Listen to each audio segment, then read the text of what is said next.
Our goal is not just an environment of clean air and water and scenic beauty while forgetting about the worst environments in America. Our goal is an environment of decency, quality, and mutual respect for all human beings and all other living creatures. Our goal is a decent environment in its broadest and deepest sense. And it will require a long, sustained political, moral, ethical, and financial commitment far beyond any commitment ever made by any society in the history of man.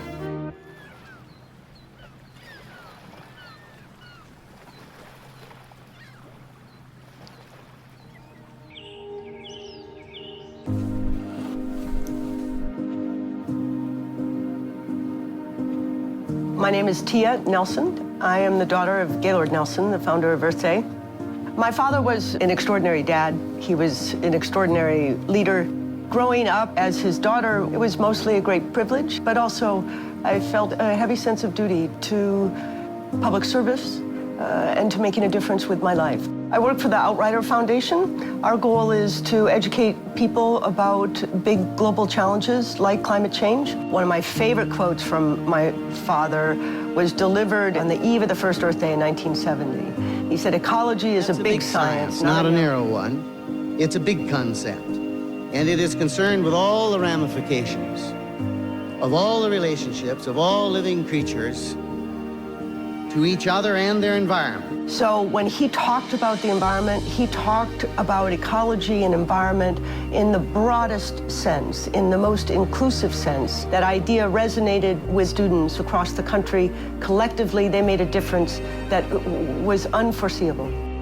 This movement and this fight is about all of us, because what is more fundamental than the air that we breathe, than water, than the soil that we stand on, than the land that we love? Like, what is more fundamental to every single one of us than that? My name is Varshini Prakash. I'm from Boston, Massachusetts, and I am one of the co-founders of Sunrise Movement. We are building a movement of young people all across this nation to stop the climate crisis and create millions of good jobs for our generation in the process. And when I began looking back into what the first Earth Day was like, what it meant, the level of people who got involved, the kind of political action, I think for me, Earth Day now is about getting back to our roots. My father was brilliant at working across the aisle to build consensus. He knew when to compromise, he knew when to stick to his principles. Think of all of the important environmental laws that were passed after that first Earth Day, and they were passed with significant support from both parties. For 6 years, I said that climate change was nonsense, in as much as I represented Greenville-Spartanburg, South Carolina, probably one of the reddest districts, the reddest state of the nation. That was the end of the inquiry for me. So I admit that's fairly ignorant, but that's the way it was for 6 years. So I'm Bob Inglis, and I run an outfit called republicen.org, where convincing conservatives that they're really good on climate and that they've got the answer. It's free enterprise innovation. My son, the eldest of our 5 kids, came to me. He was voting for the first time because he just turned 18. And he said to me, "Dad, I'll vote for you, but you're going to clean up your act on the environment." It's the first of a 3-step metamorphosis for me. Step 2 was going to Antarctica with a science committee, seeing the evidence in the ice core drillings. Step 3 was another science committee trip. It's there that at a stopover at the Great Barrier Reef, great blessing there was meeting an Australian climate scientist named Scott Heron, and just being inspired by his faith to act on climate change. When Bob spoke about climate change while serving in the United States Congress, he was primaried and he lost his election. He was attacked for speaking the words climate change. This was a transformative moment in his life and led to him dedicating his whole career today to addressing the climate change challenge. For young people growing up in this country, we have been defined by the climate crisis. People who have been born after the year 2000 have never lived a year on this planet that wasn't one of the hottest years on record. We are the climate generation. And so now, at a young age, we have realized that if our politicians aren't going to do something about this problem, then we have to take matters into our own hands. Through leadership of people like Varshini, the youth movement has been energized in the last year in ways that resemble what was happening almost 50 years ago when the first Earth Day occurred. There comes a place where activism drives even the crustiest old-timer to decide to get involved. I don't think there's any other issue viewed in its broadest sense, which is as critical to mankind as the issue of the quality of the environment in which we live. Environmentalism is not a partisan issue. Environmentalism is a quality of life issue for all of us. You know, I'm very optimistic about the future. I think we're going to solve climate change. It's going to be that conservatives come together with progressives to figure out we're literally in this together. This is about not just changing light bulbs, this is about changing our politics. And if anything, we will be successful because we do it together. I want the youth of today to know that I have done everything that I can to ensure on the 100th anniversary of Earth Day, we are celebrating a brighter future. We're at a critical moment in history. We have an opportunity to address the greatest environmental challenge of our time. Are we able? Yes. Are we willing? That's the unanswered question.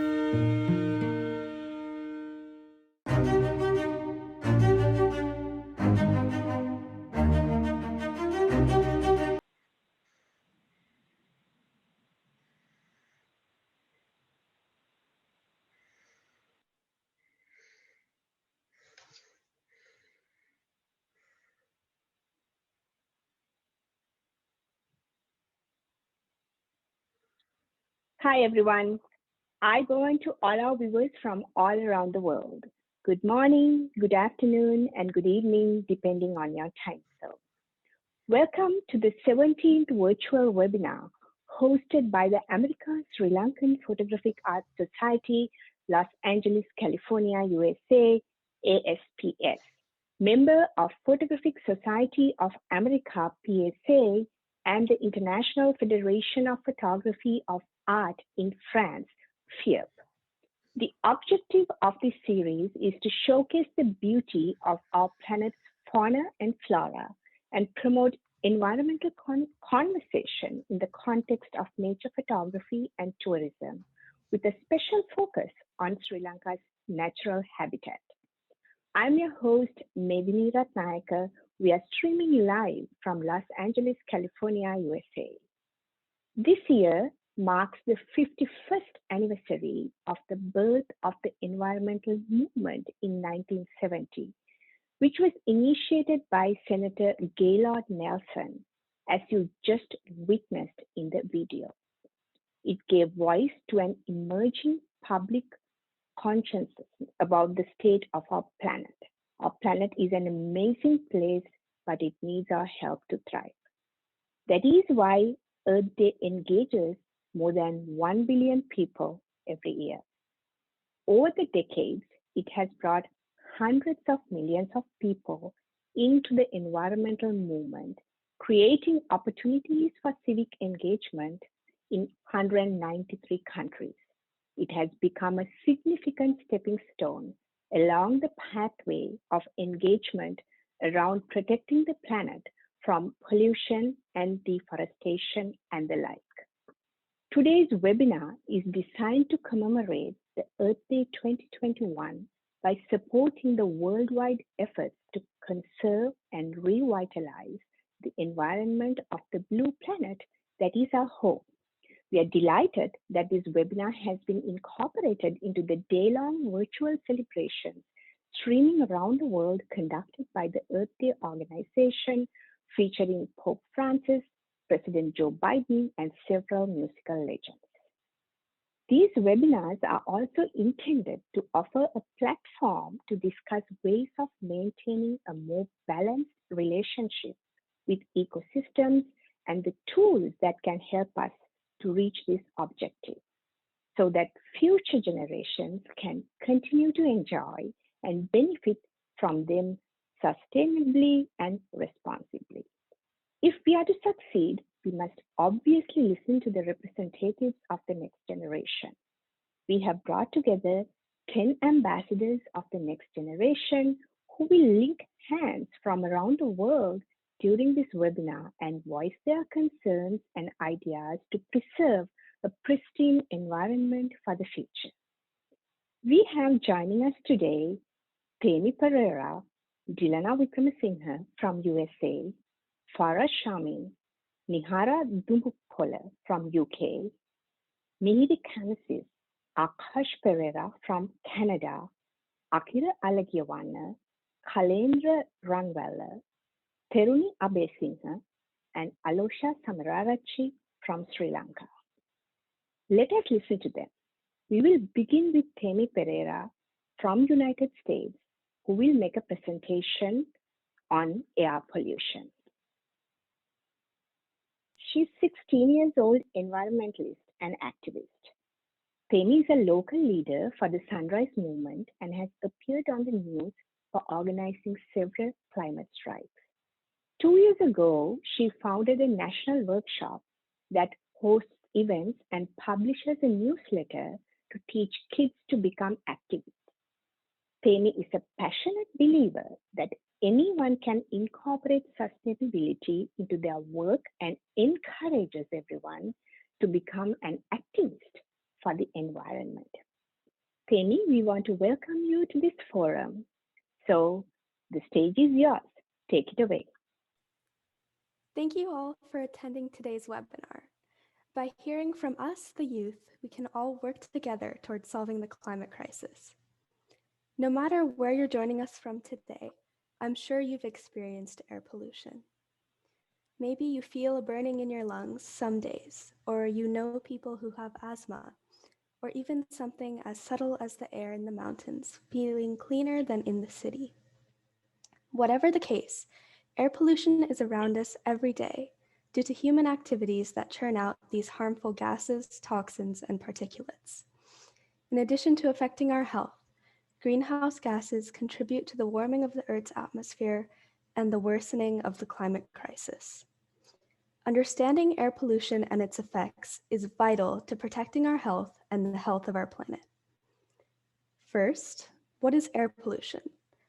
Air pollution is made up of toxins, smog, and greenhouse gases, which are released through waste disposal, hazardous chemicals, and the burning of fossil fuels. Toxins are chemicals such as mercury and lead, which are released during the burning of waste or fossil fuels. These chemicals can poison our bodies, causing extreme sickness like respiratory illness, cancer, and birth defects. Smog is formed from sulfur and nitrous oxides, which react with sunlight to form a brown haze in the air. Smog can cause respiratory irritation, environmental damage, and acid rain. Greenhouse gases, which include carbon dioxide and methane, are released primarily during the burning of fossil fuels, causing global warming through the greenhouse effect. The greenhouse effect happens when greenhouse gases form a layer in the atmosphere. When sunlight passes through the atmosphere, bounces off the Earth, and is reflected out to space, greenhouse gases trap some of that sunlight, making the atmosphere warmer. Because of the greenhouse gases that humans are putting into the atmosphere, the Earth is warming alarmingly fast.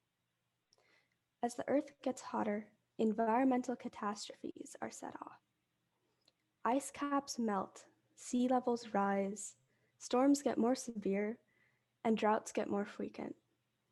Even worse, the climate crisis is a self-perpetuating cycle, because as ice caps melt, they release trapped methane, and the melted seawater absorbs the heat that ice would reflect.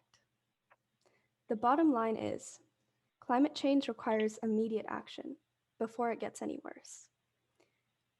What will it take to solve the climate crisis? We need a global effort of aggressive policy change to curb our emissions. Bringing down our emissions as much as we need to will be hard work, and all of us need to pitch in to fight for legislation that we need. Many of you may have heard of policies like the Green New Deal in the US, or you may know of local legislation that mandates curbing emissions. Educate yourself on these legal solutions and persuade your representatives to support them. You can get involved in large political movements that work towards political solutions to the climate crisis, like the Sunrise Movement, especially for youth, who are leaders at the forefront of these movements. You can participate in advocacy on your own by going to climate strikes or by starting your own endeavors. Whatever you choose to do, make your voice heard, because we need you. The planet needs you. Thank you.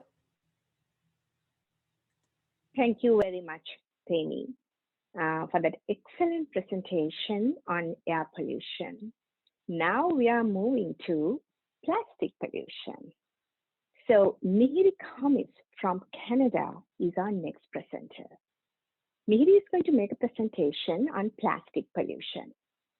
She's 17 and is in grade 11 at St. Joseph's High School in Edmonton, Canada.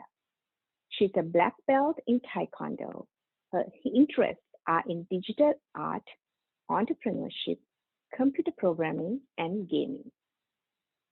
Mihiri, the floor is yours.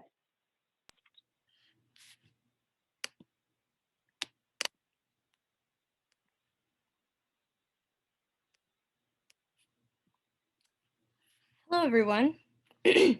My name is Mihiri, and I'm excited to be presenting information on the topic of plastic pollution. This is just one of the many environmental issues presented in this program to educate today's youth in hopes of a brighter future. Every year, 275 million tons of plastic is thrown out by the world. That much plastic is equivalent to approximately 183,000 blue whales, the largest animals on Earth. Environmental issues are not just hurting a future we have not seen yet, but its impacts can already be perceived in changes happening to our current climate, such as rising sea levels, species extinction, novel diseases, climate refugees, and famine. Today, I will be speaking on the topic of plastic pollution and what we as children can do to contribute to the solution. First of all, what is plastic? We know that plastic is used to create plastic bags, bottles, and other disposable items. But did you know it is used in a majority of the products we purchase and use? Plastic is made out of synthetic polymers from crude oil, which is cheap to obtain. Machinery used to mass-produce plastic is also quite cheap once a mold is created. Polymers are lightweight, durable, and can be molded into any shape that the manufacturer desires. Overall, plastic is a very affordable and useful material for anyone looking to create products and packaging material. Many materials are made out of plastic, including nylon. Which is used to create articles of clothing and other fabrics. It's easy to not notice how much plastic we really use when we're unaware it's in most of our furniture, toys, devices, tools, and even our clothing. Not only does producing so many products with plastic contribute to climate change, but once a plastic is left to go nowhere safely, it continues to release harmful carbon emissions. Plastic deteriorates throughout the years and releases a large number of greenhouse gases. Since they don't biodegrade very quickly, they're left to release these toxins for extremely long periods in large masses. Incinerating plastic also produces a grand amount of carbon emissions. Plastic is made to be durable, even for products that are meant to be used once and just thrown away. Plastic can take several hundred years to break down. Only a small amount of plastic is actually recycled. 9 to 12% per year is recycled, and 10 to 12% is incinerated. The remaining amount remains in landfills, the ocean, or roaming around the corners of our planet. Even plastic that is recycled can only be recycled or reused for so long. Plastic deteriorates and cannot be recycled properly after one or more uses. Another huge threat comes from plastic particles no bigger than 5 millimeters that have spread across the Earth. Microplastics can be found everywhere and continues to threaten the health of not only plants and animals, but may be detrimental to human health as it is to the rest of the environment. Most microplastics form in the sea when plastic is exposed to UV rays and crumble. About 51 trillion microplastic particles exist in the sea. Marine life eat the microplastics, causing them to move up the food chain and onto our own plates. Microplastics can also easily be spread around the environment through wind and precipitation. Even though it may have formed in the sea, it now exists in places like household dust and our water supply. Although it will take a global effort to reduce the amount of plastic we produce and come up with a way to properly dispose of it, there are things that we as youth can do to start making a change. Small things add up if we can work together. For starters, we can use disposable plastic items as infrequently as possible. Instead, use reusable items such as metal straws, Tupperware for storage, and reusable water bottles. Reuse plastic items where you can, like restaurant takeout containers, and rather than throwing away unwanted belongings, donate them to charities or thrift stores in order to stop unneeded plastic wastage. You can buy products made out of recycled materials when they're available, and finally, and most importantly, urge family members and friends to cut down on plastic usage and promote reusing and recycling plastic materials. Thank you for your attention. I hope you can take away something from this presentation and work to help us create a better future for our environment. Thank you so much, Mihiri, for that excellent presentation on plastic pollution. We learned a lot today, so thank you again. So moving on to our next speaker, which is going to be Akira Alagiawanna from Sri Lanka. Akira is going to make a presentation on ocean and marine life. Akira is 12 years old and has a vast range of interests, from building 3D models on Mecha bricks to programming on Scratch MIT. Akira is a tech geek, but also the ideal nature lover who is passionate about every nook and corner the natural world has to offer to us. Following up his undying interest on prehistoric life, Akira published his very own children's story on dinosaurs at the age of 9. His amazing writing skills cannot be disputed given his intense reading throughout the year.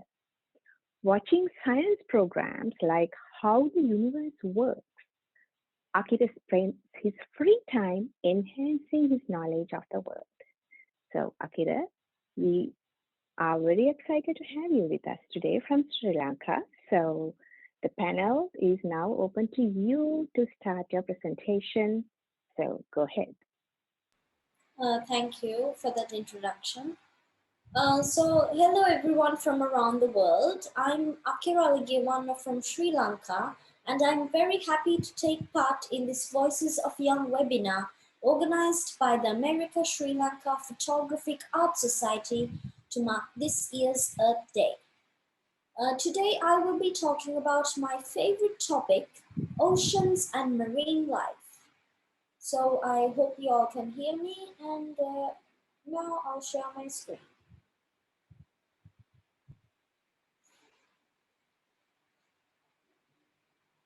The ocean is a vast habitat. It inhabits up to 95% of life and has unimaginable depths. The ocean covers 2/3 of the planet and still is the most unexplored area of the Earth. It has animals that are either terrifying or of great beauty. But now, because of new technology, we can finally discover what lies in the ocean's unknown depths. Since most of you might already know about the ocean, I will bring to you some of the least known but most important facts about our planet's waters. Today, I will take you through the zones and species that are found in the ocean. But before that, let me ask you a question. When was the last time you thought about your breathing? You might already know that oxygen comes from photosynthetic organisms like plants. But did you know that most of the oxygen you breathe comes from the organisms in the ocean? More than half of the oxygen you breathe comes from marine photosynthesizers like phytoplankton and seaweed. Now, let's take a look at what plankton is. One of the most common organisms throughout the seas is plankton. Plankton are microscopic organisms that perform photosynthesis. They have a huge role in marine life and produce most of the oxygen on Earth. Phytoplankton absorb energy from the sun and nutrients from the water to produce their own nourishment or energy. In the process of photosynthesis, phytoplankton release molecular oxygen into the water as a waste byproduct.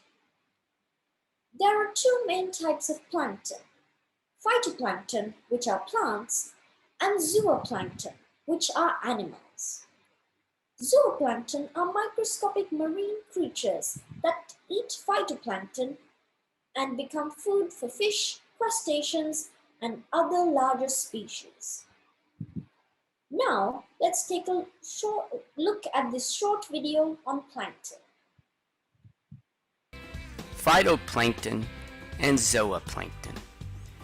Zooplankton is derived from the Greek words that mean animal drifter. Almost all zooplankton are microscopic, but some are larger, such as jellyfish. Let's take a look at some zooplankton. Zooplankton are important because they play a role in the aquatic food webs, and they are a resource for other consumers such as fish and even some whales. In fact, the Antarctic krill, which is a type of zooplankton, is among the species with the largest biomass in the world. Zooplankton eat floating bacteria, phytoplankton, and even other zooplankton. Phytoplankton means plant drifter. Phytoplankton are photosynthesizing microscopic organisms found in the upper sunny layer of all oceans and several bodies of fresh water on Earth. Phytoplankton are sometimes called the grasses of the sea, and like land plants, they produce lots of oxygen through photosynthesis. Let's take a look at some phytoplankton. Most phytoplankton are microscopic, and again, they get their food by using photosynthesis. They are very important because they provide food for the ecosystem and also very important oxygen. They are the first link in the food chain where they live. So there we go. Two types of plankton: zooplankton and phytoplankton.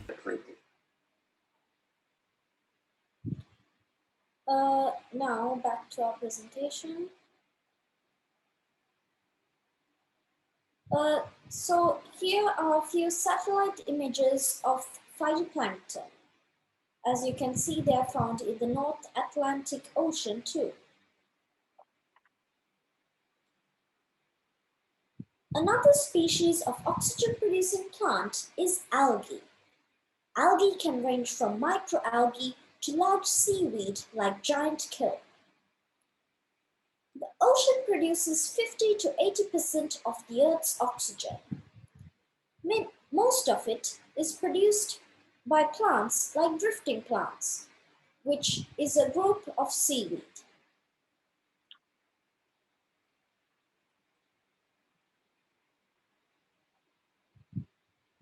The bacteria Pleurococcus produces up to 20% of oxygen in the biosphere alone, which is a higher percentage than all tropical rainforests on land combined. Now we move into the depths and zones of the ocean. In order to better study and understand this huge ecosystem, Scientists have divided it into 5 zones.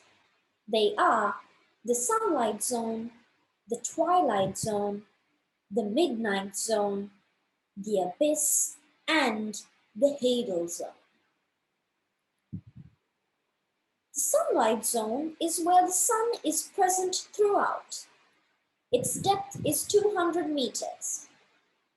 The sunlight zone consists of coral and common but beautiful fish, plankton, and all types of photosynthetic plants.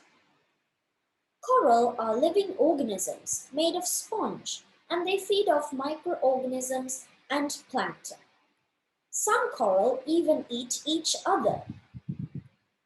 Coral are home to many animals, like the infamous clownfish, moray eels, shrimp, crab, and many others. The coral also inhabit types of bacteria in their bodies. These bacteria produce oxygen by photosynthesis.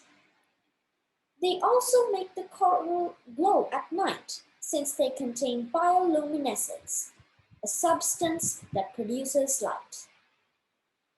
Here we have a picture of coral in the sunlight zone.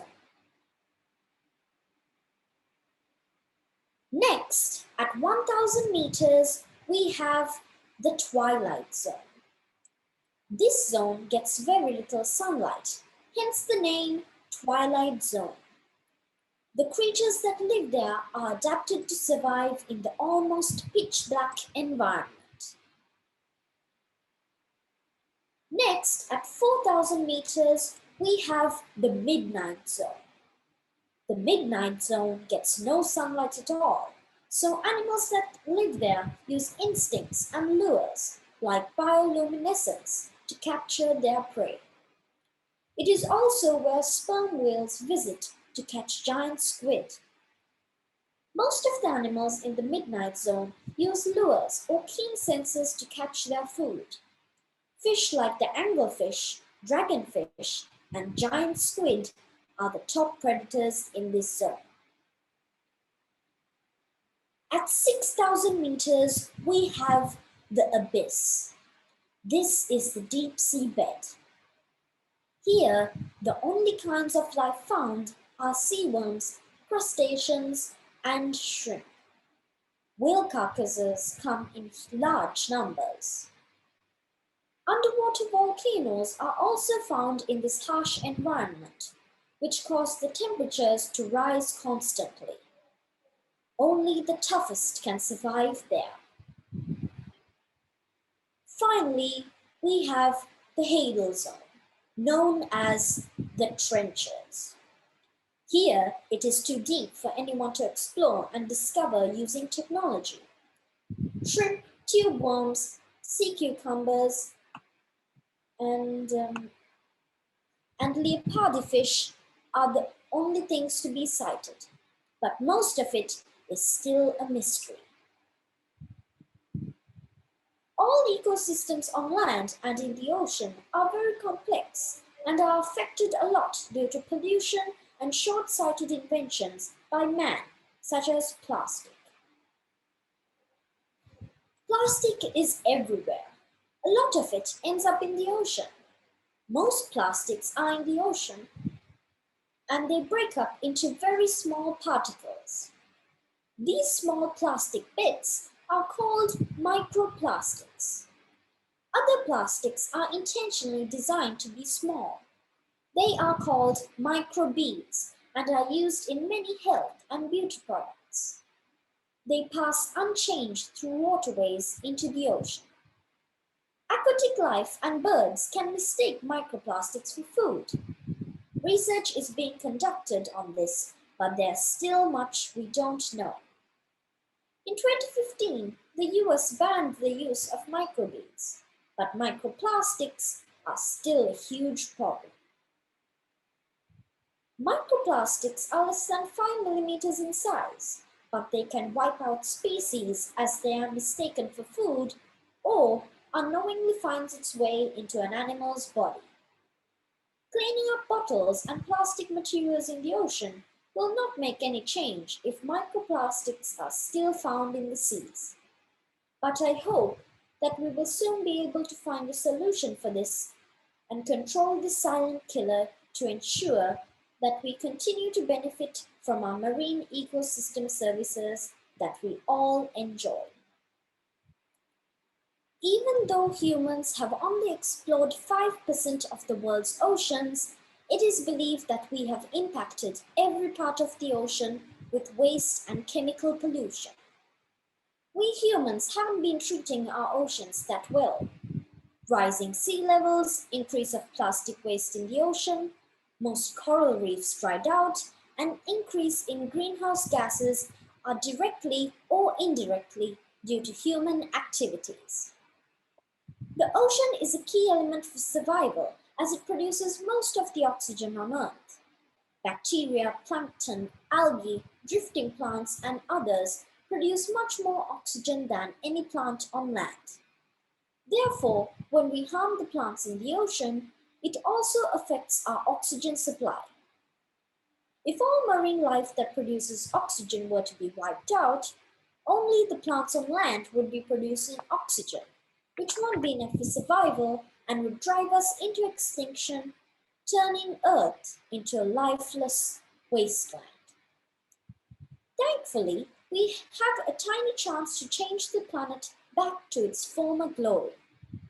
If we reduce the usage of plastic and decrease the greenhouse gases, the Earth will thrive once more. As I have mentioned at the beginning of this presentation, the ocean inhabits up to 95% of life on Earth. Therefore, we, the younger generation, have a huge role to protect the animals and turn Earth into a better place. Sorry if I have taken a few extra minutes, but I really wanted to share all these things with you on this special webinar to mark this year's Earth Day. I would also like to thank the America Sri Lanka Photographic Art Society for this opportunity to take part in this webinar. Thank you so much. Thank you, Akira. We are looking forward to hearing more about your engagements in Sri Lanka about oceans and marine life in future. So good luck to you.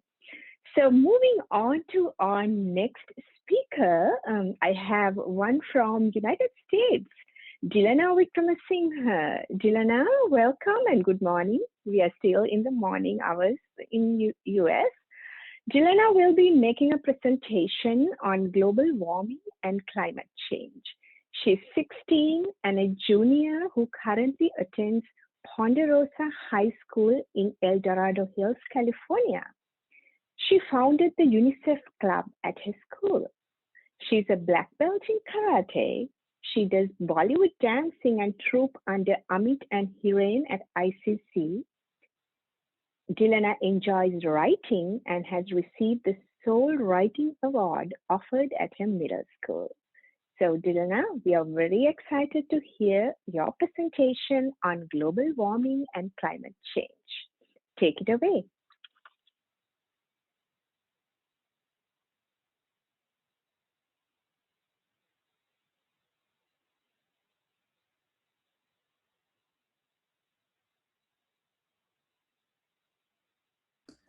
Hello.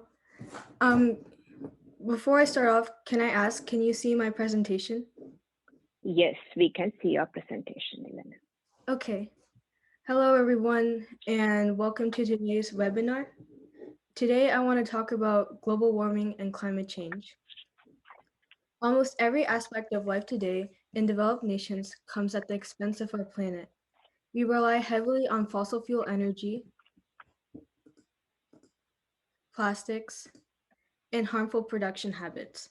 Due to the reluctance of our governments and corporations to control these activities, we are already seeing major consequences, and if actions not taken soon, we are looking at a permanent deadly damage. The Arctic is melting at increasing rates. We are seeing devastating natural disasters such as the horrific wildfires in California and record heat waves. Biodiversity is on a heavy decline too, with 150 species going extinct every day. With so much damage already occurring from climate change alone, it is imperative that we take action soon. Many will claim that climate change is not real or argue that if it does exist, then the effects are minuscule and not a big deal. However, the damages caused by climate change are immense, with increased wildfires, endless droughts, and harmful health effects. For starters, what is climate change? Climate change, by definition, is a change in global or regional climate patterns. It is currently associated with global warming, which refers to the human-induced warming of the Earth. While global warming is entirely human-caused, climate change also refers to natural causes, for example, the Ice Age. The two terms are used quite interchangeably, and although global warming is the current climate change the Earth is going through right now, it is important to establish that there is a difference between the two. During the last 50 years, human activities, mostly the burning of fossil fuels, had released an abundant amount of greenhouse gases, mostly carbon dioxide. These gases trap additional heat in the lower atmosphere. Due to this, the world has been warmed by 0.85 degrees Celsius. During the last 30 years, each decade has been increasingly warmer than the preceding one. Due to this, ice glaciers are melting, precipitation patterns are being altered, and our sea levels are rising.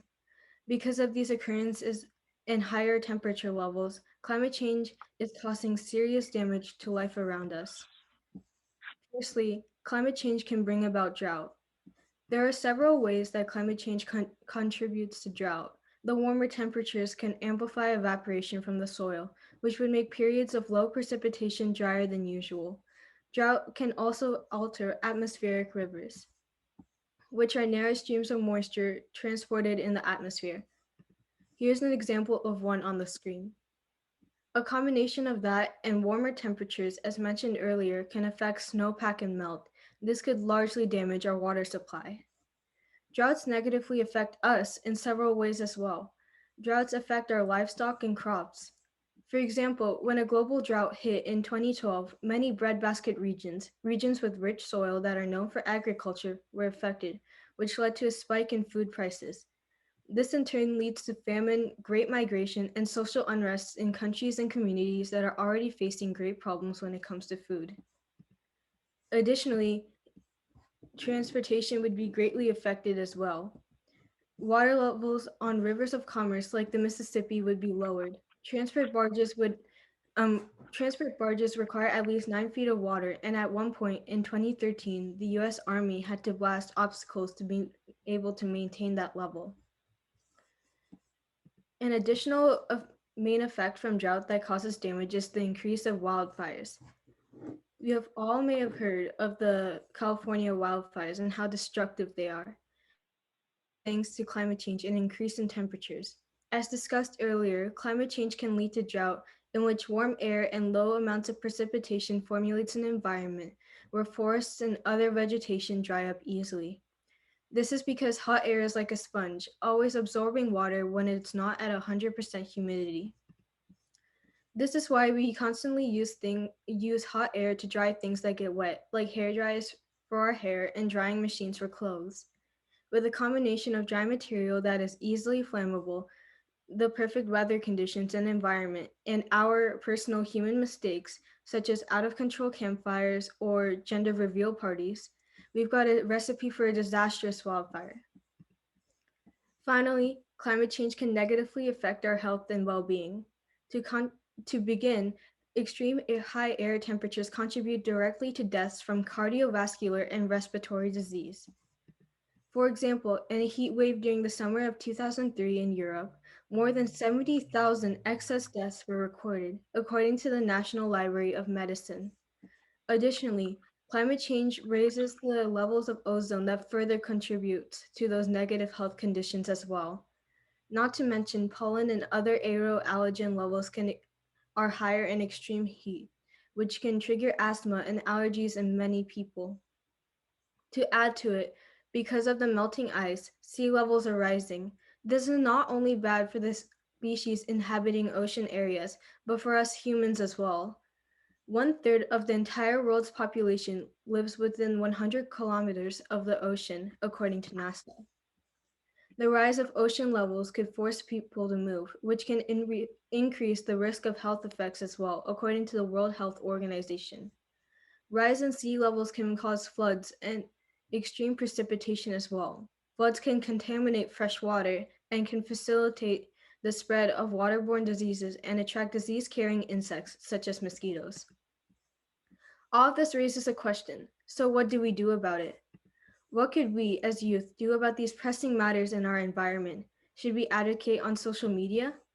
Due to the rise of social media users each day, this is the method a good portion of our generation resorts to. It's quick, easy, and requires little thought, like reposting Instagram stories or retweeting Twitter articles. A real dream, right? Truthfully, although this is effective in its own way, this is minuscule in comparison to the continued harmful effects of major corporations. Now, this is not to say that all action on social media is useless and that we should just give up. And I'm not here to preach about why social media is bad or harmful, even though it is, but that is not the topic today. But instead, we should direct our attention towards companies and lawmakers who have overall the control over reducing our overall emissions.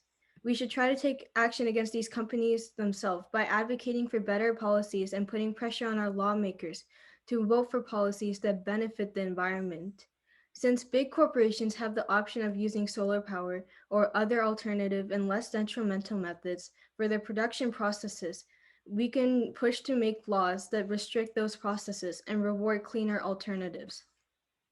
This, along with more conscious decisions like using our energy wisely, not wasting our food, leaving less waste and garbage, and starting conversations about global warming in our local communities can help us try to save the world little by little. Thank you for your time. Thank you very much, Dilana, for that very informative presentation on global warming and climate change. I truly appreciate you taking the effort to touch on a topic which is a very important topic and has a huge emphasis this year in the United States. So thank you and good luck with your future endeavors. So moving on to my next speaker today, Celeberating from our beautiful island, Sri Lanka. Celeberating will make a presentation on loss of biodiversity. Celeberating attends Ananda College, Colombo, Sri Lanka, and is in grade 12 doing bioscience and is an assistant prefect. His interest in studying herpetology, working under the Herpetological Foundation of Sri Lanka. He's an avid nature photographer and was shortlisted at the 2020 BBC Young Wildlife Photographer of the Year competition. He's also a sportsman and currently he's the vice captain of the Ananda College rowing crew and is a national level oarsman. Well, Celeberating is also a TV presenter at Sirasa TV. So Celeberating, welcome to this important panel discussion on loss of biodiversity. The opportunity is yours now to talk about loss of biodiversity. Everyone, and hello to everyone who's listening around the world. I'll be talking about biodiversity of Sri Lanka. What is biodiversity? The biodiversity is the variability among living organisms from all sources, including inter alia, terrestrial, marine, and other aquatic ecosystems and their ecological complexes of which they are part. This includes diversity within species, between species, and of ecosystems. Then biodiversity is the gene, species, and ecosystem. So these are some of the main ecosystems in Sri Lanka, starting from sand dunes to salt marshes, mountain forest, rainforest, and etc. So Sri Lanka is a very small island in the Indian Ocean. And because Sri Lanka is such a small island, there's a vast distribution of biodiversity from the central highlands of Sri Lanka to the coastal area. And you would be able to see the clouded forest on the central highlands and the beautiful coral reefs in Sri Lanka. And, moving on. So Sri Lankan terrestrial ecosystem diversity. Natural forest ecosystems, starting from lowland wet evergreen forest, lowland mountain forest, dry mixed evergreen, thorny shrubs, and many more. And when we're talking about grassland ecosystems, we have wet pathanas, dry pathanas, savannas, and many more. Okay, so this is the main thing when we're talking about the diversity in Sri Lanka, because these waterways give us the water that we drink, and without water, we all know we can't live. So starting from the marine side, coral reefs, and seagrass beds, salt marshes, and mangroves, and inland aquatic. From when I think about the inland aquatic ecosystems, we have freshwater marshes, rivers and streams, riverine forest, and reservoirs. So, and now Sri Lanka is facing a big threat. Uh, Actually, the salt marshes in Sri Lanka is facing a big threat because the government in Sri Lanka, the present government in Sri Lanka, has been destroying our salt marshes and using it to cultivate some shrimp and some marine creatures. So the main threat that I see on this is there are some native snakes that are found in salt marshes, and many more animals, especially mangroves, are recorded in salt marshes and that area. Especially the banded racer, very rare snake in Sri Lanka. Actually, the one of the rarest snakes that is recorded in Sri Lanka is endemic to the salt marshes, and it's mostly recorded around salt marshes. But because of this destruction, these snakes are being very rare, and now because of that, the homes of these snakes have been destroyed, especially the Mana area. These snakes are mainly recorded in the Mana area, but however, now that ecosystem as whole has been destroyed the very moment that we speak right now. So the biogeographical separation. Now, all these three frogs are endemic to Sri Lanka and are recorded in a very small area in the central hills of Sri Lanka. So when we think about these frogs, all these three frogs are in the same genus, but they have different species names. So Pseudopilotus, Dilma, and so on. So if you see these two frogs, the green frogs are very similar in shape, size, as well as the body texture.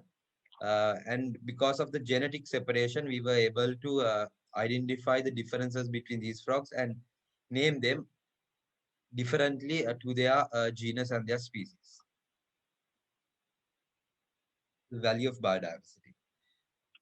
For production of food, agriculture, wild and domestic crops, fishery, the variety of fish species are exploited for human use. For example, Sri Lanka is island, so Sri Lanka is covered by the sea. We have a very vast coastal area and with a big fish diversity. So that's the main protein that we use in Sri Lanka. And for medicinal health and traditional medicines and etc. Why conserve biodiversity? To maintain the ecological process and life support systems, to preserve genetic diversity, and to ensure sustainable utilization of species and ecosystems. The causes for biodiversity loss. So this is a big topic in the future world, actually habitat loss and fragmentation. So I'll be talking about this because the moment we speak, almost close to 300 gazetted wildlife reserves, forests are being destroyed in Sri Lanka at this very moment. So a lot of endemic native animals are being vanished because of this. Now, as I can remember, almost close to 30 frogs have been vanished in Sri Lanka, has been gone, no records. So there are no scientific records of these frogs in Sri Lanka because of habitat loss and climate changes and stuff like that. So introduced species. For example, America is facing a big threat with the bullseye snakehead, and that's an introduced species because of the pet trade, the legal and the illegal pet trade.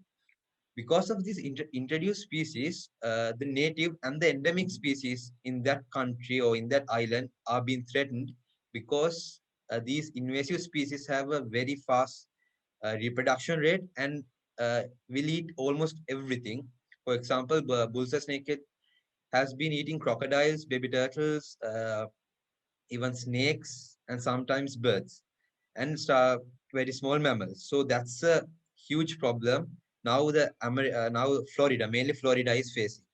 And when I'm talking about Sri Lanka, we have the common pleco, or in we call it the tank cleaner.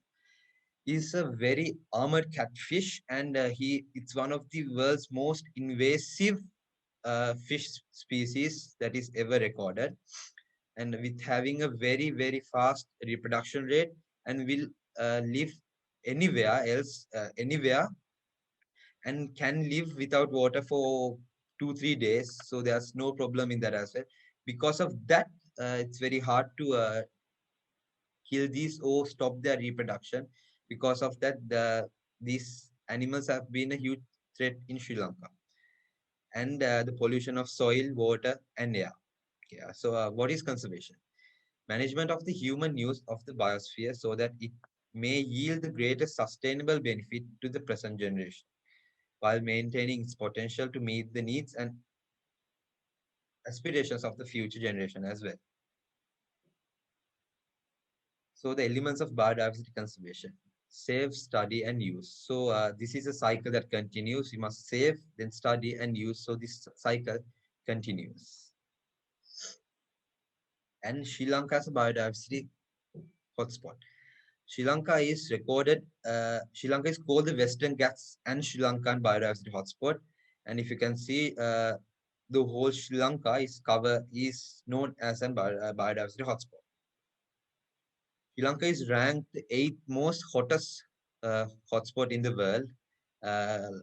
And there are Madagascar, Philippines, and Brazil, forests, Caribbean, Burma, and Western Ghats of Sri Lanka.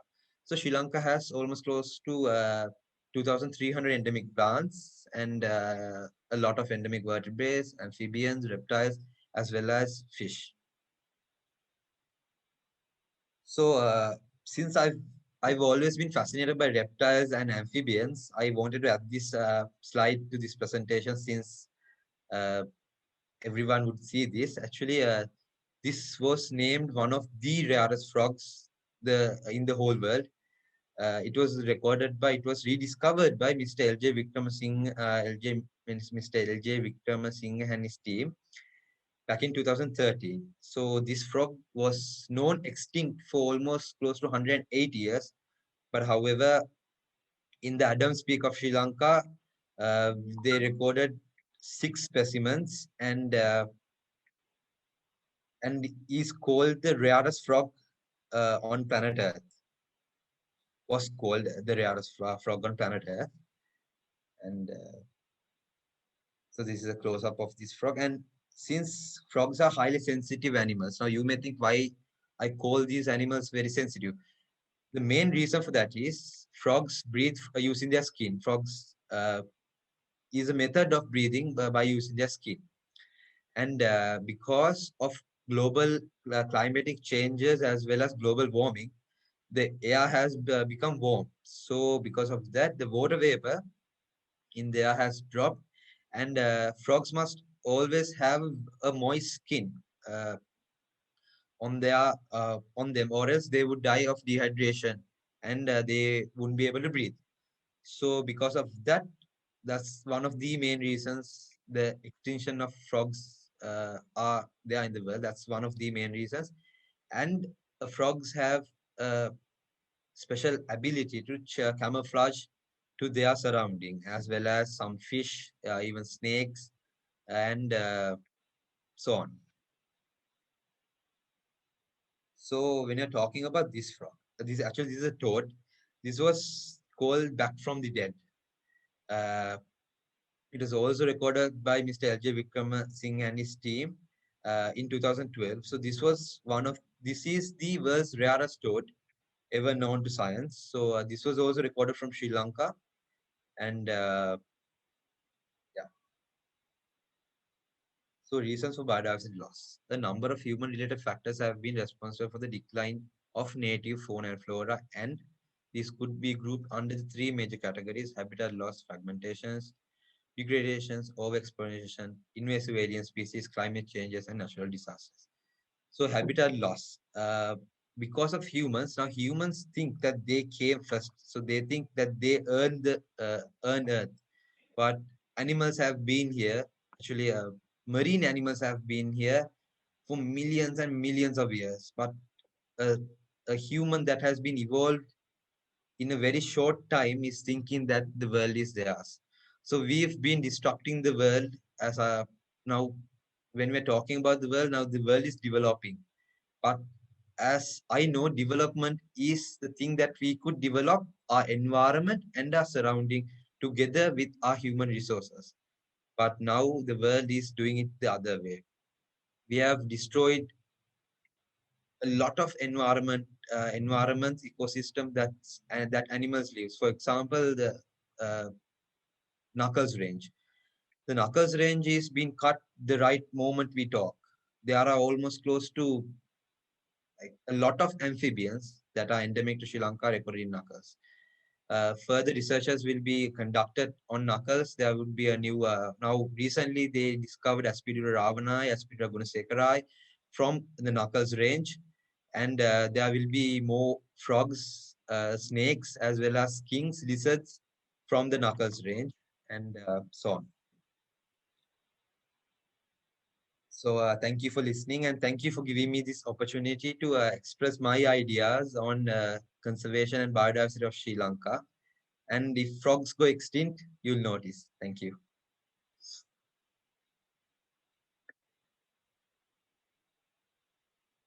Thank you very much, Khalendra, for that very important presentation on biodiversity loss. I want to appreciate you taking that initiative as a future leader to discuss and voice your concerns. So good luck with your future engagements in Sri Lanka, and good luck with your studies as well. So let's move on to our next speaker from Canada. Okay, Akash Pereira from Canada is going to make a presentation on water pollution. Interesting topic. Akash is 17 years old and attends St. Joseph's Catholic High School in Barrie, Ontario, Canada. He's very interested in neuroscience and the electric guitar. We have a musician in the house today. He also loves playing ice hockey and loves to read, and that is his pastime. So, Akash, we are all ears to listen to your presentation on water pollution. Thank you. Okay, so you can see the presentation, correct? Yes, we can see your presentation. Okay, so I did my presentation on water pollution. The environment is in a dire state of affairs, all thanks to humans. Whether it's through overhunting, deforestation, or pollution, we have exploited nature's resources past their breaking point. While we can't undo the damage we've caused, we can try and work together towards a healthier and cleaner Earth. Some of the most pressing problems include climate change, water pollution, air pollution, and plastic pollution. Our use of fossil fuels contributes to air pollution, as well as climate change. Plastic pollution has become a major hazard for wildlife, especially those that live in the ocean, where 8 million tons of plastic ends up each year. These issues have become very serious, and as a society, we need to work together to help and fix them before it becomes too late. There are countless ways that we can lower our carbon footprint and lower our impact on the environment. We can reduce plastic pollution by reducing our consumption of plastic and properly disposing of plastic products.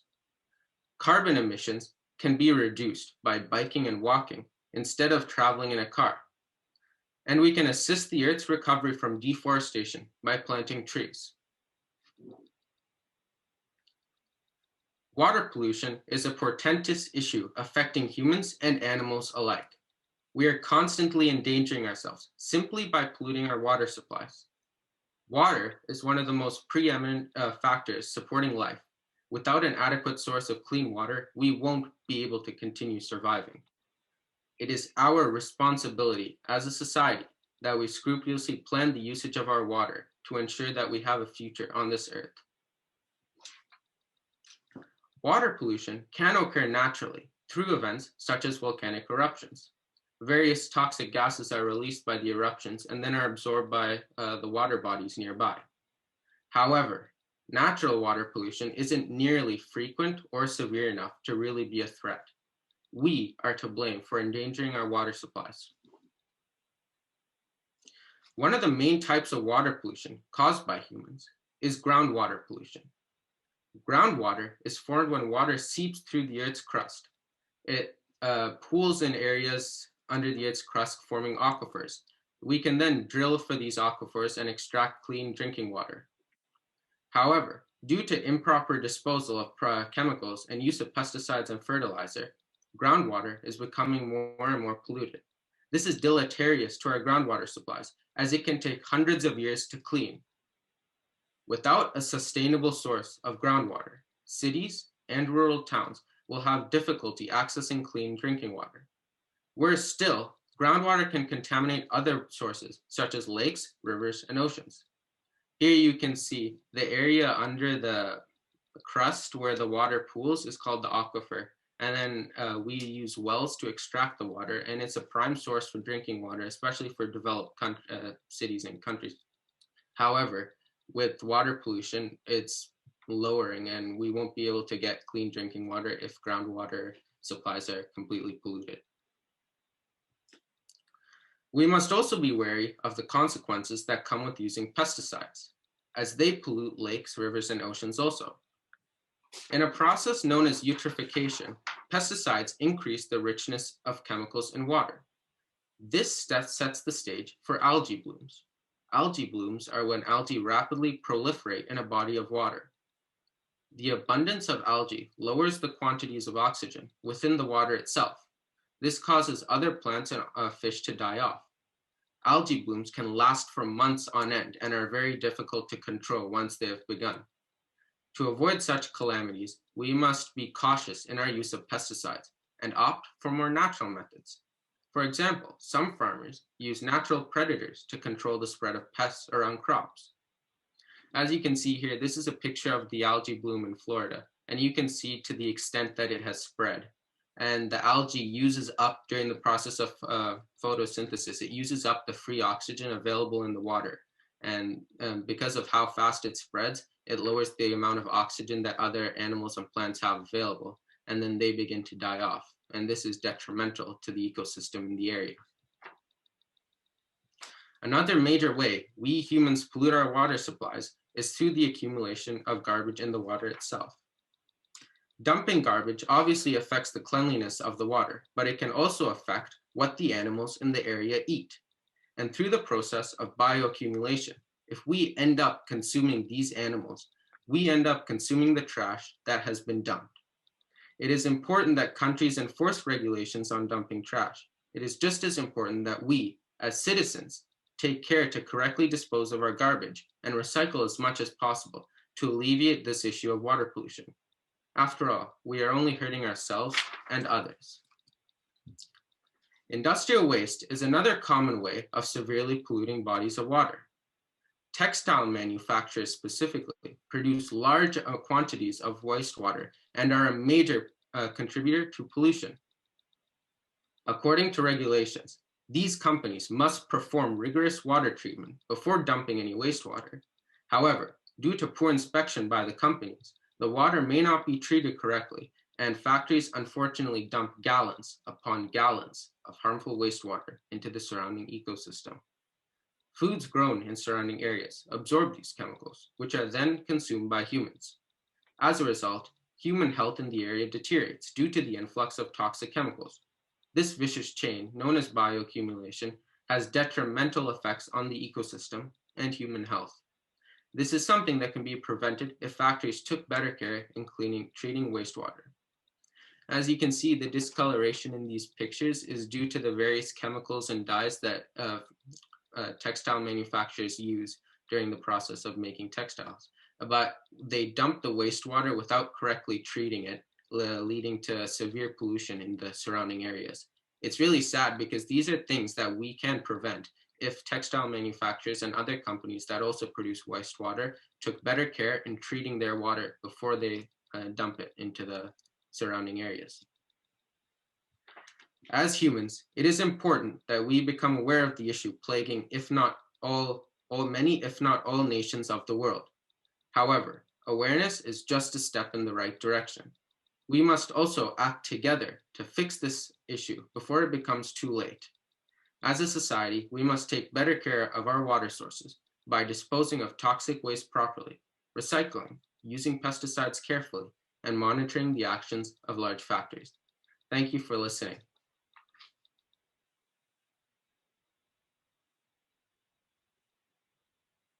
Thank you so much, Akash. Well, water pollution is a topic that we all need to pay more attention to.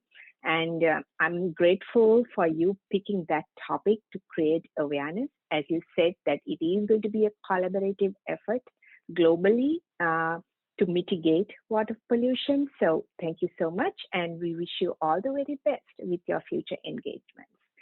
So moving on to our next speaker from United Kingdom, we want to welcome Nihara Dumbukkola from UK. Nihara will make a presentation on plastic pollution. She lives in London and is 11 years old, and she attends Woodbridge High School in South Woodford.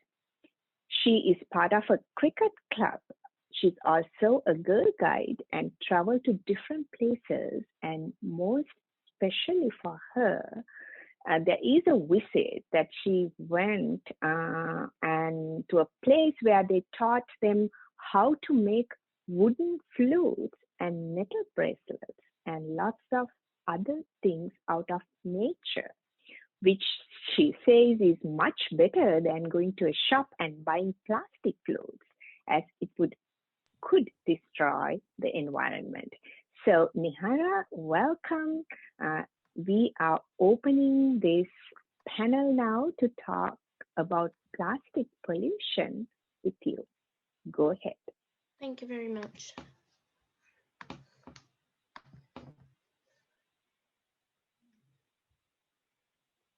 Can you see my screen?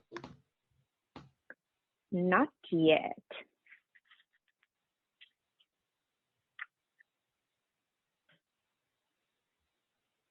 It says you have started screen sharing. Okay, I think it's coming up. Let's give it a minute. Okay.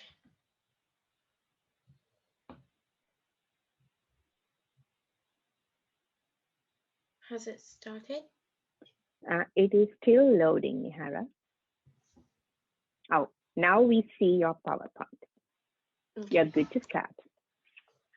Hello, my name is Nihara and I will be talking about plastic pollutions.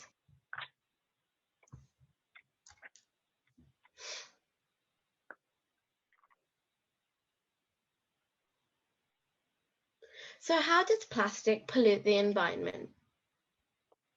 Plastic sticks around in the environment for a very long time, threatening wildlife and spreading toxins. Plastic also contributes to global warming. Almost all plastics are made from chemicals that come from the production of planet-warming fuels, gas, oil, and even coal.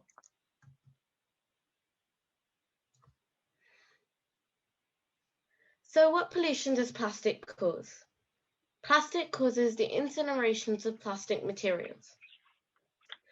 Researchers estimate that over 40% of the world's garbage is burned, and burning plastic and other waste releases dangerous substances such as heavy metals, persistent organic pollutants, and other toxic chemicals into the air, and persist in ash waste residues. So what are effects of plastic pollution? Marine species ingest or are entangled by plastic debris, which causes severe injuries and deaths. Plastic pollution threatens food safety and quality, human health, coastal tourism, and contributes to climate change.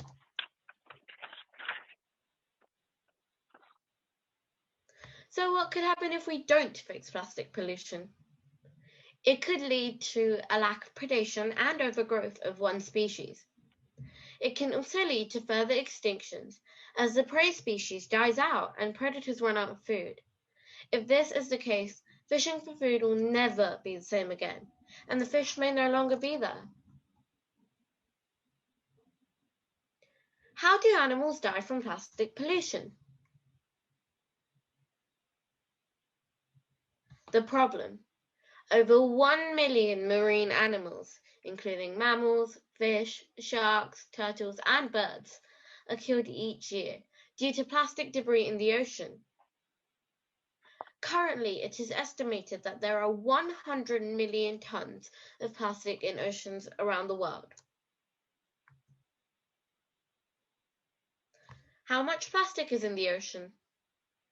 There is now 5.25 trillion macro and micro pieces of plastic in our ocean, and 46,000 pieces in every square mile of ocean, weighing up to 269,000 tons. Every day, around 8 million pieces of plastic makes their way into our oceans. Stop plastic pollution. People shouldn't be polluting plastic, as it could damage the earth and where we live. Animals can even go extinct because of this. Here are some things we can do to stop plastic polluting. Number 1, use reusable water bottles and recycle them so things can be used again. Number 2, don't litter. And number 3, avoid plastic packaging. Thank you for listening to my presentation. And please remember, if you see litter anywhere, pick it up and put it in the bin. Even that gesture can make a huge difference and is a great start for you to saving the planet. Thank you.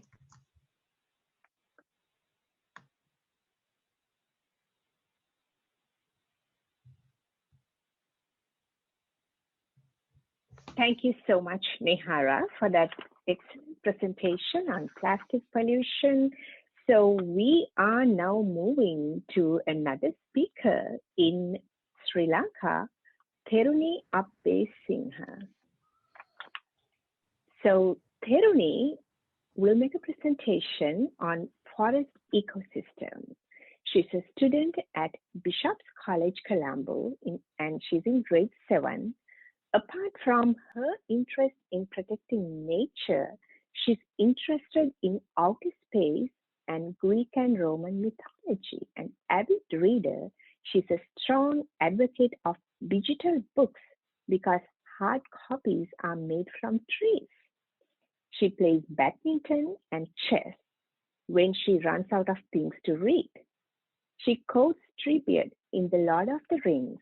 Nobody cares for the woods anymore, and says she wants to do her best to prove him wrong. So forest ecosystem, and she is from Sri Lanka.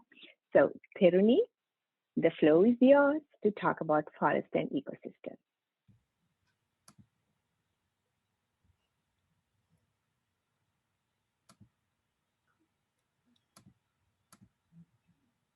Evening.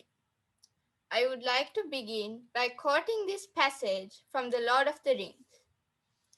Frodo laid his hand upon the tree. Never before had he been so suddenly and so keenly aware of the feel and texture of a tree's skin and of the life within it. He felt a delight in wood and the touch of it. Neither as forester nor as carpenter, it was the delight of the living tree itself. Tolkien portrays nature as something that is alive, something that should be loved and cared about. But it is sad to see that no one seems to care for the woods anymore. We have begun to destroy the forests around us and as a result faced a lot of problems: water pollution, air pollution, too much heat, and too much snow. But all these disasters we talk about are related only to our survival. We are only concerned about the environment to save ourselves. We have all forgotten something important. We have forgotten that nature is alive. Like how Frodo loved to delight in the living tree itself, we must remember trees are living beings just like us. So, there is one important thing we must always remember. We must remember that we should be saving the environment not only for ourselves because we want to live, because our future generations must live, but for the sake of every living being on this planet. This means the smallest butterfly, the largest mammal, and even unseen bacteria. We must stop destroying trees not only for ourselves, but because other living beings need trees, because trees themselves are living beings. Each tree felled is just as important as the loss of a human life, or perhaps even more important. If the forests of the world were to fall, the world would come crashing down. This is why we must now dive into the forest ecosystem to see how many lives depend on a forest for existence. A lot of living beings on Earth depend on a forest for food, shelter, water, filtering carbon dioxide from the air, and producing oxygen. Besides providing habitats for animals and livelihoods for humans, forests also offer watershed protection, prevent soil erosion, and mitigate climate change. Forests are home to 80% of the world's terrestrial biodiversity. What is amazing is that every living being in a forest has a role to play as a producer, a consumer, or a decomposer. Green plants are producers. They make their own food through a process called photosynthesis. Animals, including humans, are consumers. They eat or consume plants and other animals. Bacteria and other living organisms that break down the waste material and dead tissue of animals are decomposers. They return nutrients to the soil where new plants grow. The way all these animals provide food for each other is called a food chain. If you remember, in The Lion King, Simba's new friends Pumbaa and Timon teach him about the circle of life. Zebras eat grass, lions eat zebras, then lions die and fertilize the soil for the grass to grow. This is how nature planned things until we started to change everything. Like the Dark Lord Sauron in The Lord of the Rings, there is an evil force that threatens the forest ecosystem. It is called climate change. A changing climate may worsen many of the threats to forests, such as pest outbreaks, fires, and drought. Climate change directly and indirectly affects the growth and productivity of forests through changes in temperature, rainfall, weather, and other factors. A very large amount of carbon dioxide will also have an effect on plant growth. These changes affect forest ecosystems, and when the forest ecosystems get destroyed completely, it will be the end of Earth as we know it. What can we do to change all this? First, we must identify the enemy. Carbon dioxide is the climate's worst enemy. It's released when oil, coal, and other fossil fuels are burned for energy, the energy we use to power homes, cars, and phones. By using less of it, we can curb our own contribution to climate change. We can make a difference by using cloth bags when we go shopping, using energy-efficient bulbs like LEDs and CFLs, and planting trees whenever possible. And if adults that we know are considering cutting down trees, we should try to prevent them from doing this by explaining the importance of trees to all life on Earth.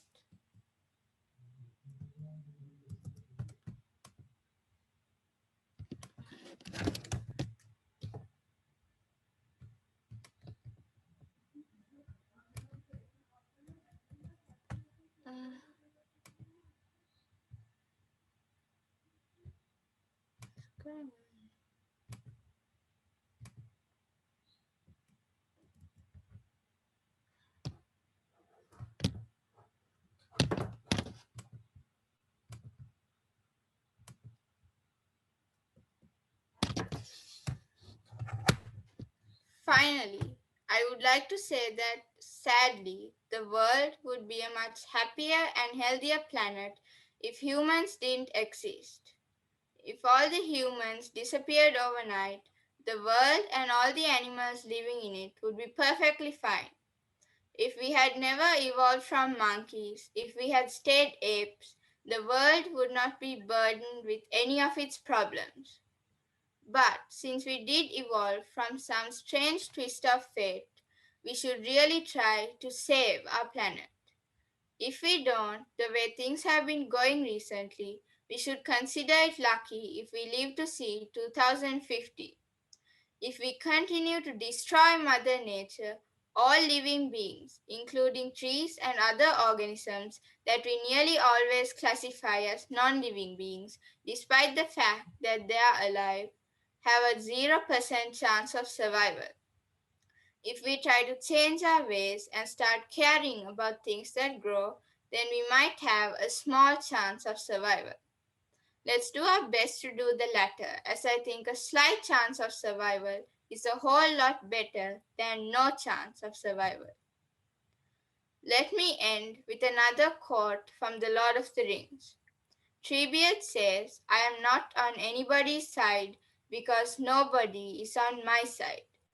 Nature is standing alone and needs our help to survive. Let's all be on Treebeard's side. Let us all stand strong and fight the enemies of nature." Thank you. Thank you, Theruni, for picking a topic of significant importance. Forest ecosystem, we wish you all the very best with your engagements. So let's move on to our next panelist from UK, Farah Shamin. Farah is going to touch on another very important topic, global warming and climate change. And she's 12 years old and is in year 7 at Woodford County Grammar School. Farah plays cricket for the club Bancroft Lions and also participates in hardball matches, gymnastics, and swimming. She loves climbing trees, nature, and the environment. And when she grows up, she wants to be a vet so she can help animals. She says she hates seeing the state of the world that we live in and wants to see it change it to a cleaner, healthier place. So she's going to focus today on global warming and climate change. Farah, we welcome you to our panel. So take it away. Thank you.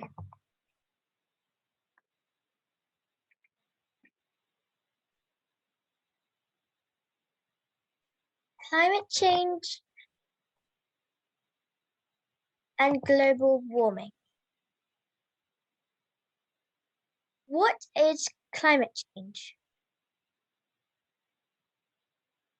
Climate change is when the Earth's average conditions, such as temperature changes, sea levels rise, rainfall changes, happen over a long period of time. So, how and why does it happen?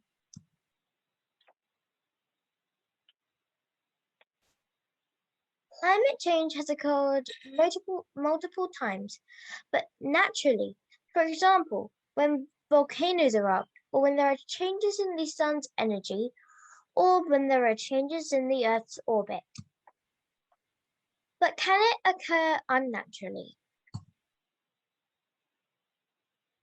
The greenhouse effect.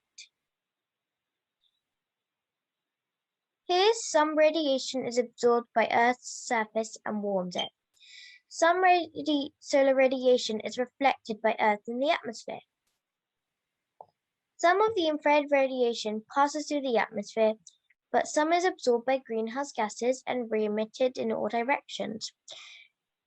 This is to warm the Earth's surface in the lower atmosphere. And here, infrared radiation is emitted by Earth's surface. But what this means is that when the sun's rays go through the atmosphere and hit Earth, some of them get reflected back into space and some remain and warm Earth like a blanket. Gases like carbon dioxide, methane, and nitrous oxide help trap heat to warm Earth. However, when produced excessively, they cause global warming or climate change. How are these gases caused by us? Carbon dioxide is added to the atmosphere by human activities. When hydrocarbon fuels, i.e. wood, coal, natural gas, gasoline, and oil, are burned, carbon dioxide is released. During combustion or burning, carbon from fossil fuels combine with oxygen in the air to form carbon dioxide and water vapor. Methane is emitted during the production and transport of coal, natural gas, and oil. Methane emissions also result from livestock and other agricultural practices and by the decay of organic waste in municipal solid waste landfills. Nitrous oxide is generated as a byproduct during the production of chemicals such as nitric acid, which is used to make synthetic commercial fertilizer, and in the production of adipic acid, which is used to make fibers like nylon and other synthetic products. In 2013, it was recorded that deforestation contributes to around 10% of carbon emissions. Just imagine what it could be now in 2021. Burning coal, oil, and natural gas to generate electricity is the largest source of global emissions. In 2018, greenhouse gas emissions from the agriculture or farming economic sector accounted for 9.9% of greenhouse gas emissions. Greenhouse gas emissions from agriculture have increased by 10.1% since 1990. Animals affected by global warming and climate change. The Arctic is warming about twice as fast as the global average, causing the ice that polar bears depend on to melt away. Loss of sea ice also threatens the bear's main prey, seals, which need the ice to raise their young. Firstly, climate change enables forests to move higher elevation to occupy grasslands, the main habitats of snow leopards. Therefore, snow leopard habitat shrinks and suffers greater fragmentation. Giant pandas, they have been allowed to persist only at elevations higher than land that can be used for productive agriculture. However, as the agricultural value of land in current panda habitat increases under a changing climate, activities like growing crops and grazing livestock may further encroach on their habitat. Bengal tigers, the population of Bangladesh's Sundarbans region, could be wiped out with climate change. Scientists predict that the habitats which Bengal tigers rely could be destroyed by 2070 from our warming climate. Monarch butterflies, they face a decline in their overwinter habitat and the effects of an increasing frequency of extreme weather events such as drought and severe storms and extremes in hot and cold temperatures.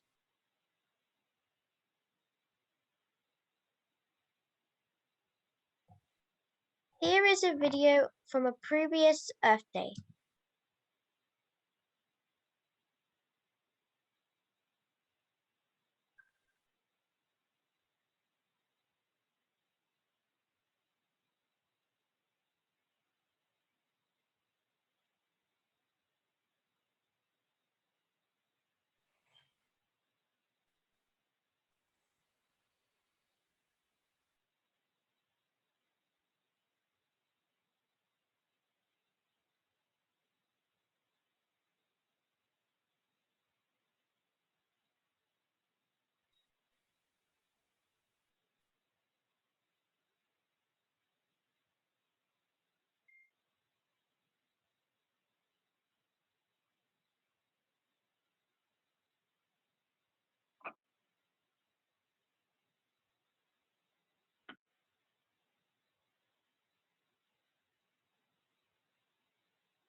Yeah, thank you. Thank you for listening, and please remember that we can stop global warming, even by doing little things, such as only putting what we need to eat on our plate. This way, the rest doesn't get taken to landfills after we put it in the bin, and there is some for tomorrow.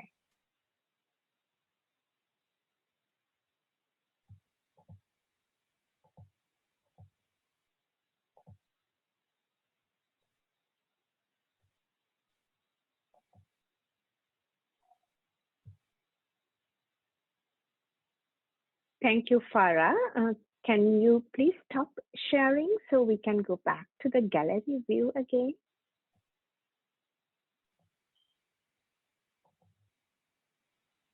Thank you. So I want to thank you for touching on another very important topic today, global warming and climate change. So good luck with your studies and future engagements. So we have the last speaker for today's presentations, and last but not least, I have a very special speaker from Sri Lanka. She is the youngest speaker of the panel today. Alosha Samadarachi from Sri Lanka is going to talk about oceans and marine life. She is a 9-year-old marine biologist and is in grade 5 at Fieldwood College, Kandy, Sri Lanka. Alosha is a member of the Young Marine Biologist UK. She is also an ambassador, Marine Conservation Network, Santa Barbara, United States, and a Global Youth Shark Ambassador, El Porto Shark, Manhattan Beach in Los Angeles. So Alosha, welcome to the panel, and we are waiting to hear your presentation today. So take it away. Hi, I'm Alosha. Today I'm going to talk about oceans and marine life, and I'm going to talk a bit about rainforests too. So we are on the verge of the 6th mass extinction caused by climate change. Climate change is due to greenhouse gas emissions and many other different reasons. But we have a solution that is right in front of our eyes. There is a machine that sucks carbon dioxide right out of the air and converts it into the air we breathe. That machine is trees. Trees are the most important thing we need to stop climate change. It is the key for the lock. So there are 2 main rainforests in my country, the Sinharaja rainforest and the Knuckles rainforest. Both and many other different types of rainforests like the Amazon contain a high amount of biodiversity and are shrinking with it.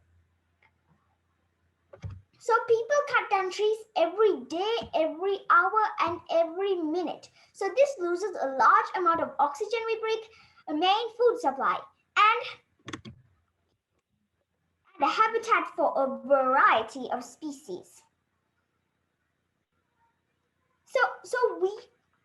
So if people keep cutting down trees, all that would be left is a barren wasteland full of nothing but ash and stone. We would have to suffer with no food, no water, no shelter or shade. Mother Nature would punish us for all our misdeeds by sending many natural disasters like the drought. Save not only for us, but for our future. Save the rainforest. Save the trees. Now I'm going to talk about the mystery of the ocean.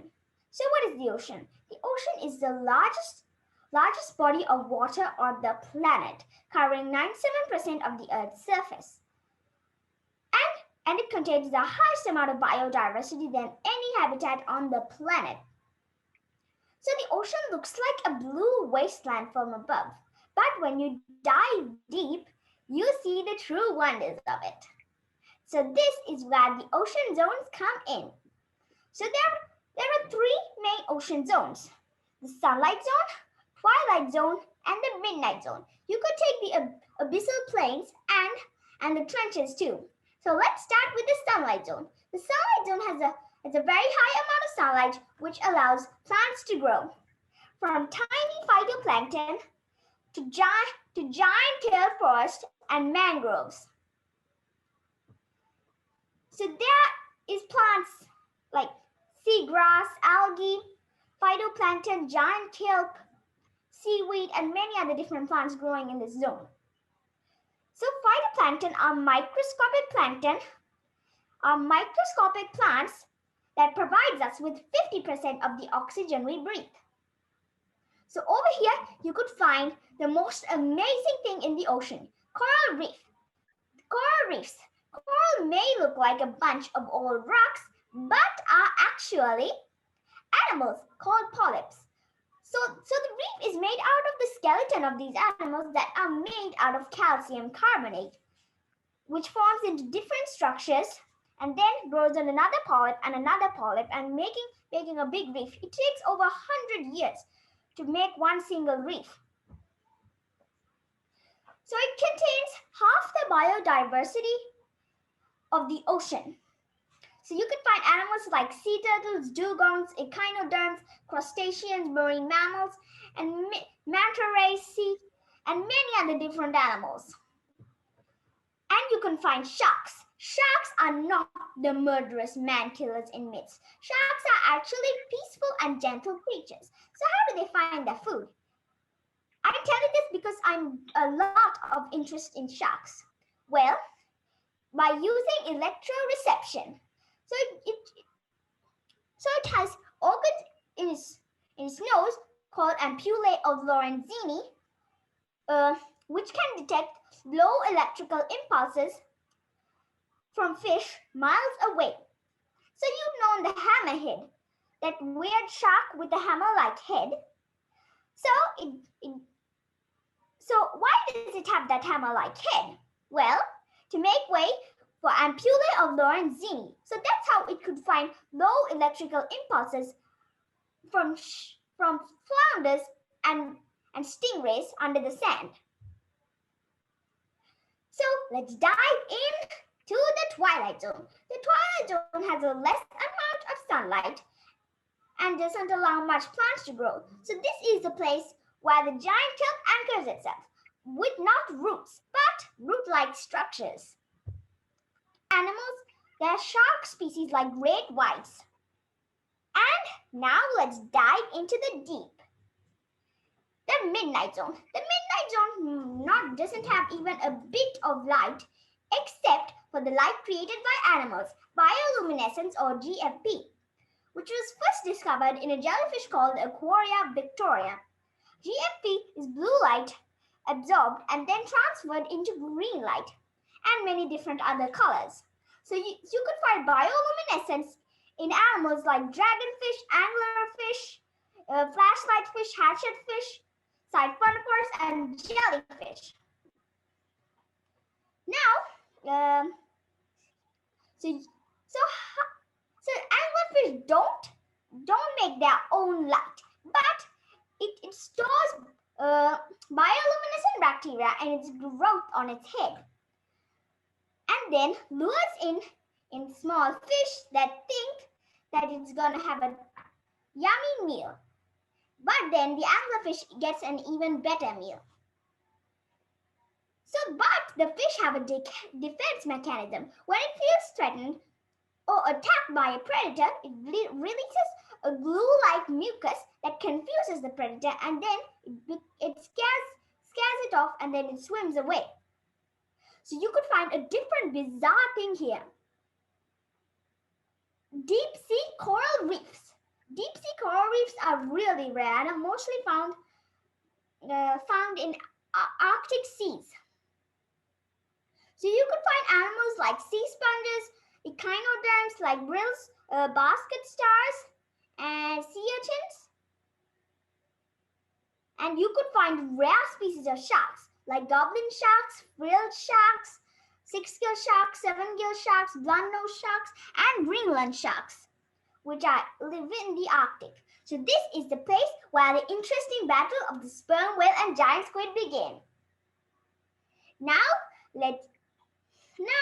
How does the sperm whale go into that pressure and seize? Well, it doesn't have any problem with that. Well, the sperm whale slows its heart rate while it's diving, making a good advantage. So, and there's an oily-like substance in its head called spermaceti. So that's how the sperm whale got its name.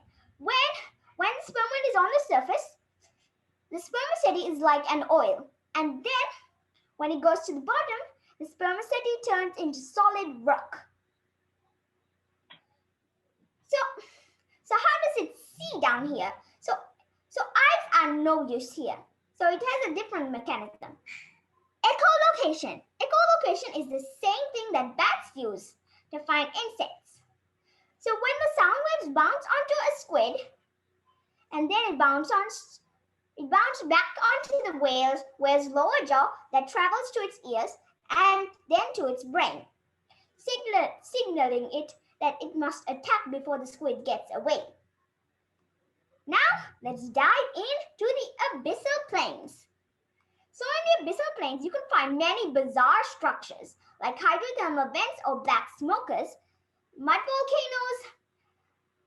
volcanoes, brine pools and brine rivers, and lakes of sulfur acid. So it's a completely different ecosystem here. So you've heard of photosynthesis, right? Photosynthesis, energy created by light. But there's a different thing here. Chemosynthesis. Chemosynthesis is energy created by chemical reaction and heat. So a bacteria called cyanobacteria or chemosynthetic bacteria absorb this heat and chemicals which produces sugar or energy. So many animals eat the cyanobacteria like yeti crabs, iron-footed snails, and blind shrimp. And many animals form a symbiotic relationship with the bacteria. So giant tube worms store the bacteria inside their body, which provides the bacteria a safe shelter, and the bacteria provides food.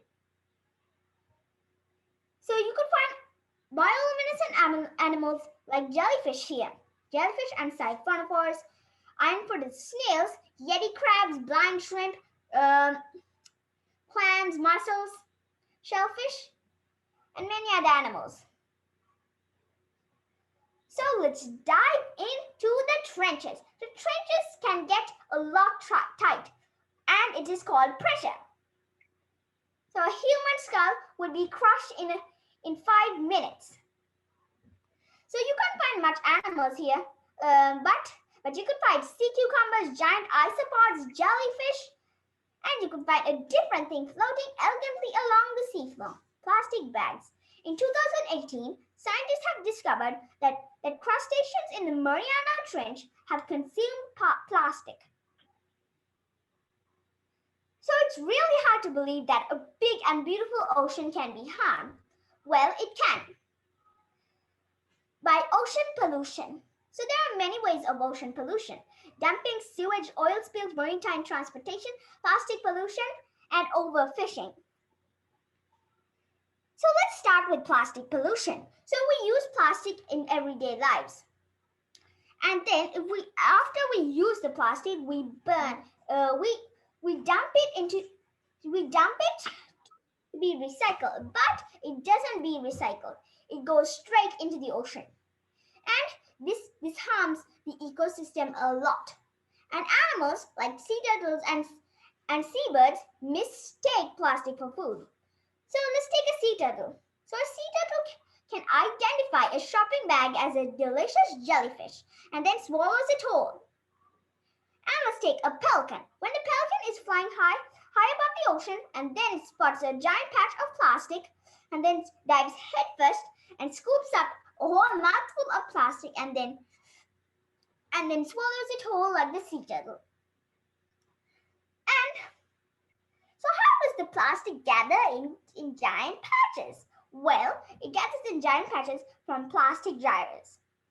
So the gyres bring the plastic to an exact spot in the West Pacific Ocean, which is the largest plastic patch in the ocean in the world and is becoming larger every day. So the plastic gyres or ocean currents bring the plastic from all over the world to that exact spot. So now, if farmers use too much fertilizer, all that fertilizer would be washed away in the rains and go through drains and rivers straight to the ocean, which attracts algal blooms or red tides. So you've may heard or seen red tides. Well, it's the thing that destroys everything in its path, leaving nothing. So how does this affect the ocean? Well, instead of releasing oxygen, it absorbs all the oxygen and then releases carbon dioxide. And then this leaves a dedicated zone called the dead zone. So the dead zone it doesn't have much fish. When you dive deeper, all you can find is plastic at the bottom. So now maritime transportation. So how does this affect? Well, many animals like whales use sonar to communicate, and submarine sonar jams all that communications and harms tissues and cells in the process. Now, overfishing. So what is actually overfishing? Overfishing is the unwanted amount of fish being caught in fishing nets by fishermen. So these animals like sea turtles and echinoderms, crustaceans, but crustaceans are actually wanted, and marine mammals like whales and sharks, all are pushed back into the ocean off the boat as bycatch. So the top predators of the ocean are being affected. Sharks. As I told you before, they are not the murderous man-killers, and they are actually peaceful creatures. So how do they become affected? Well, they become affected by cutting off their fins. So the hammerhead sharks are hardly protected, while least concerned species are very strictly protected. So after the fisherman cut the fins right out of the shark, it throws the shark back into the ocean, and the shark does not survive in the process. So how can the shark live without fins for stabilization? So how do we protect the ocean and stop plastic pollution? Because plastic is the most common element found in the oceans today. By 3 simple steps: reduce, reuse, and recycle. So you can do a very small thing to help a very big ecosystem, like Meatless Mondays. So you can use a reusable cotton bag and a reusable bottle that would last you a lifetime. So we can give advice to people, family, friends, and members. So if grown-ups don't take any action, we can. Children have all the power we can to save the world. We can change the world. We can make a difference. So I'm Alosha from Sri Lanka. Thank you from people around the world.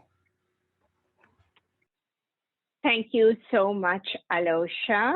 Thank you so much for that great presentation. I learned a lot about ocean and marine life, and especially about sharks today. So we hope to see you sometime in California, maybe in near future, when you work as a youth ambassador with these different organizations in California. So that concludes our panel discussion today on Voices of Young to Save the Planet. It was a wonderful time together with these activists, the young speakers from 4 countries in the world. So I am very, very happy that you guys collaborated in this panel forum discussing very important topics today. I want to thank all the participants, Penny Pereira, Dilana Wickramasinghe from USA, Farah Shamim, Nihara Dumbukkala from UK, Mihiri Kamis, Akash Pereira from Canada, and Akira Alagiawanna, Khalendra Ranwalla, Perunia Besinghe, and Alusha Samarachi from Sri Lanka. Thank you very much for your participation in this panel, and we wish you all the very best with your future endeavors. And also for our audience, thank you very much for joining from all corners of the world. And also, I want to let you know that on April 22nd, that is the Earth Day, we will be telecasting this panel discussion again. So thank you. I want the youth of today to know that I have done everything that I can to ensure on the 100th anniversary of Earth Day, we are celebrating a brighter future. We're at a critical moment in history. We have an opportunity to address the greatest environmental challenge of our time. Are we able? Yes. Are we willing? That's the unanswered question.